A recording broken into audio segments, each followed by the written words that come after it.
हवा आली आहे हवा. हां मुली हवा सुटली की झालं.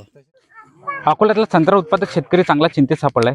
आपल्यासोबत काही अकोला जिल्ह्यातील अकोट तालुक्यातले शेतकरी आहेत. दादा, काय तुमच्या शेतातली स्थिती आहे सध्या? संत्रा मोठ्या प्रमाणात गळती लागली संत्र्याला तुमच्या, काय सांगाल? डेट सुकी सर 1.5 महिन्यापासून खूप मोठ्या प्रमाणात आहे. व्यापारी वर्ग येते सर 400 रुपये कॅरेट, 450 रुपये कॅरेट, म्हणजे 15 ते 18 रुपये किलो काल म्हणजे खरेदी केली व्यापाऱ्यांनी. हे कास्तकारची लूट करत आहेत. शासनाचं याच्यावेळी अजिबात काही लक्ष नाही आहे शासनाचं. तुमच्या शेतातून प्रत्येक झाडातून आता उत्पन्न कसं होतंय? जवळपास मोठ्या प्रमाणात इथं आम्ही पाहिली गळती लागलेली आहे. काय कसा भाव मिळतोय आता? काहीच नाही सर, 400 450 रुपये कॅरेट, 15 रुपये किलो घेऊन राहिले व्यापारी. जे समजा त्या नका देऊ. या संदर्भात कृषी विद्यापीठाला तक्रार वगैरे केली? हा, कृषी विभागात तक्रार पण केली ती. पिकीची टीम आली. टीम आल्यानंतर ज्यांच्या बांधावर गाडी जाते त्यांच्या शेतात गेले. प्रत्येक शेतात गेले नाही आहेत ते. फक्त हे मारा ते मारा, बुरशीनाशक मारा, हे मारा ते मारा त्यांनी सांगितलं. डेट सुक्याला काहीच आळा घातला नाहीये. आज रोजी म्हणजे आमचं 65% म्हणजे नुकसान आहे. आपल्यासोबत काही आणखी शेतकरी आहेत. काका, काय सांगाल तुमच्या शेतातली स्थिती कशी आहे संत्र्याची? आमच्या इकडे मुख्य पीक म्हणजे संत्र्याचं मृगबार. या मृगबारचा संत्रा आम्ही घेतो. यावर्षी काय झालं, हे देठ चुकी आल्याच्यानं, तितरी आल्याच्यानं या संत्र्याचं खूप प्रमाणात नुकसान होऊन राहिलं. म्हणजे 60-65% संत्रा खाली पडून राहिला. त्यामुळे भाव नाहीत संत्र्याले. काय भाव चालला आता संत्रा? आता काय 18 रुपये 20 रुपये किलो चालू आहे. आपल्यासोबत काही आणखी काका आहेत. काका, काय तुमची पण संत्र्याची शेती आहे? किती उत्पन्न येते आणि कसं पीक मिळते तुम्हाला? 1 हेक्टर मध्ये आता जास्तीत जास्त 50 ते 60 हजार रुपये होती. पूर्ण गळती लागली. 50-60 हजार रुपये खूप झाले हेक्टर मध्ये. ते व्यापारी येऊन नेत राहिले, कारण डेट सुकी जेवढी आहे की खूप गळण आहे. शिडी लावत्याबरोबर बस सळाच पडते खाली. खर्च निघत नाही. आणखी एक तरुण शेतकरी आहेत.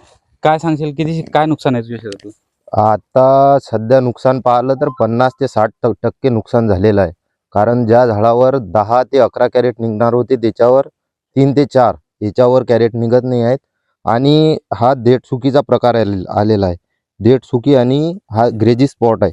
याच्याने एवढे संतर पडले की शेतकरी आर्थिक संकटात सापडलेला आहे.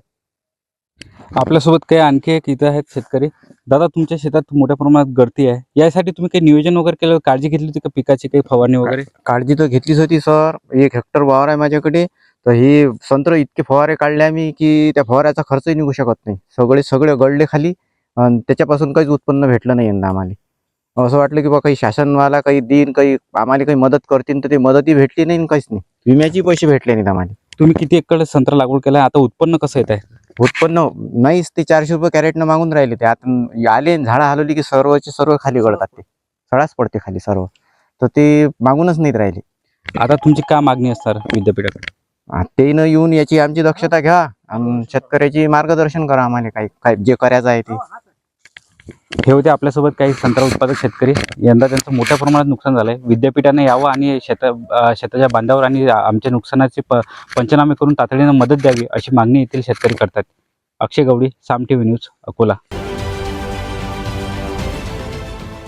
देश विदेशातील प्रत्येक घडामोडींचे लाईव्ह अपडेट मिळवण्यासाठी आता साम टीव्हीच्या सर्व सोशल मीडिया प्लॅटफॉर्मला लाईक, फॉलो आणि सबस्क्राईब करा. तसंच सर्व नोटिफिकेशनसाठी बेल आयकॉन प्रेस करायला विसरू नका.